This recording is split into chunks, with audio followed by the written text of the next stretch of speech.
everybody, welcome back to another video. I hope you guys are having a fantastically awesome day so far. It is midweek, thank goodness for that, and I have some good news. My barbecue arrived yesterday. Yes, we had next day delivery. Amazing. It's something that doesn't really happen here in Slovakia, so it took me completely off guard when the courier turned up and my barbecue was here. So yeah, I'm a pretty happy boy. It's all built up, ready to go, and yeah, I can't wait to get to smoking some meat.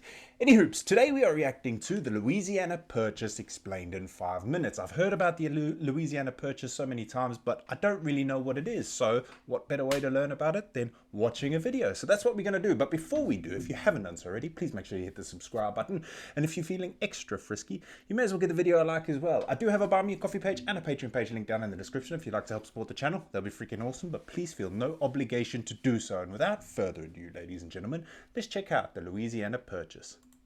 You may have noticed in the news lately that there was a supposed desire by the US government to purchase Greenland from Denmark. Now, Yes, while this sounds kind of crazy today, it's actually how the United States got a lot of its territory, like Alaska, Florida, or the place we'll be talking about today, Louisiana.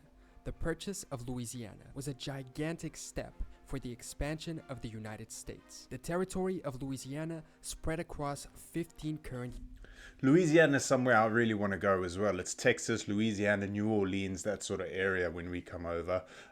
Obviously, we won't be able to do the whole of Texas. I know that, don't worry. And whether or not we get to Louisiana is a different story as well. But it's somewhere I've always wanted to go.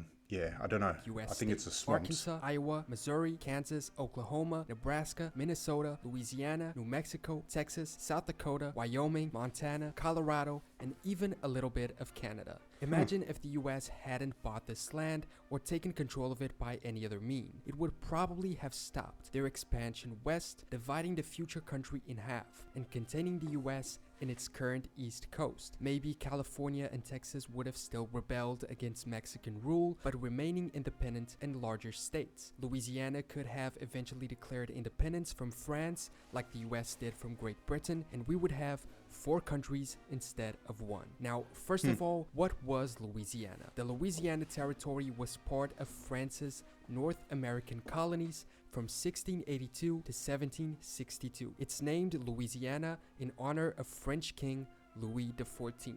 In 1763, France lost the 7 Years' War against Great Britain. In what seems to be an attempt to not have Britain take the land, the French king, now Louis XV, gave the land to his cousin, Charles III of Spain. And so, Louisiana became a Spanish territory. In 1800, however, with Napoleon now in charge of France, he bought back the territory from Spain as part.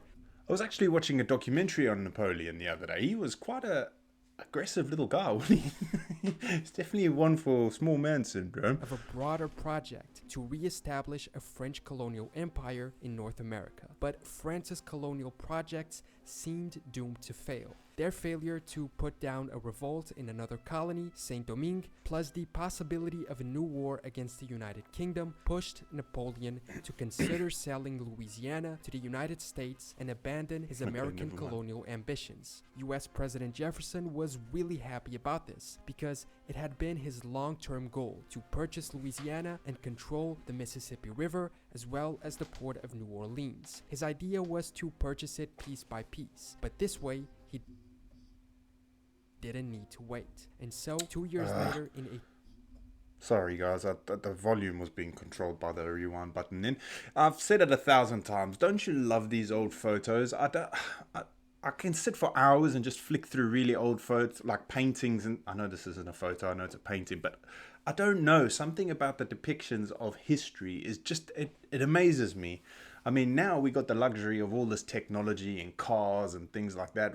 Imagine back then, it wasn't as easy to just nip out and go somewhere. You had to freaking saddle your horses up or whatever it was. If you were lucky enough to have horses, I just think it must have been a crazy time to live. Piece by piece. But this way, he didn't need to wait. And so, 2 years later, in 1803, the US bought the territory from France in return for $15 million. $15 million in 1803. $18 per square mile. That's a pretty good deal. The American government used $3 million in gold as a down payment, which Napoleon supposedly used to finance his planned invasion of England, which ended up never happening. The treaty was negotiated by the French Treasury Minister acting on behalf of Napoleon and American delegates acting on behalf of President Thomas Jefferson. But Jefferson didn't have such an easy time achieving this goal, facing a lot of domestic opposition. The Federalists, a political party at the time, strongly opposed the purchase, favoring close relations with Britain over close ties to Napoleon, and were concerned that the US had just paid a large sum of money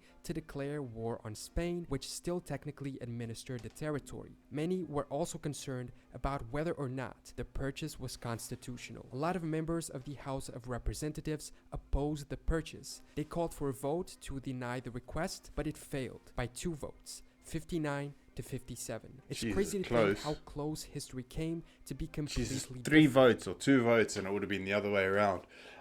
15 million, even for the time, doesn't seem that much of a price for such a big amount of land. I mean, if I could come up with 15 million and be able to buy something like Louisiana the size of that today, I sure as hell would.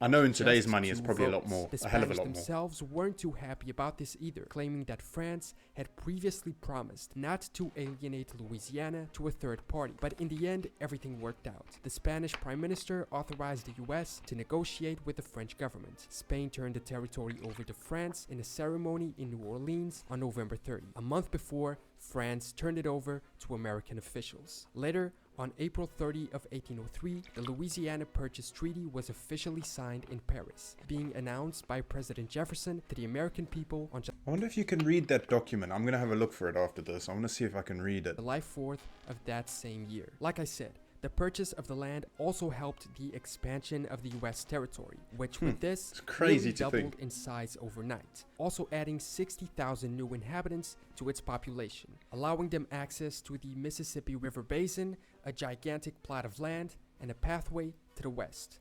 In his speech, Jefferson stated, "From this day, the United States take their place among the powers of the first rank," demonstrating the incredible importance that this purchase and the territorial expansion that came with it Massive. had for the establishment of the United States as the country we know today, and paving the way for its future status as a world power. That's a massive investment that paid off, didn't it? It said 60,000 the population. What is the population of Louisiana today? Let's have a look. Louisiana. Am I spelling that right? Yeah, population.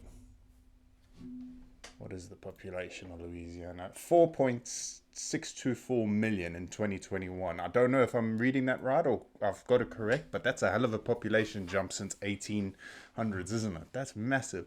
It's crazy to think how many of those...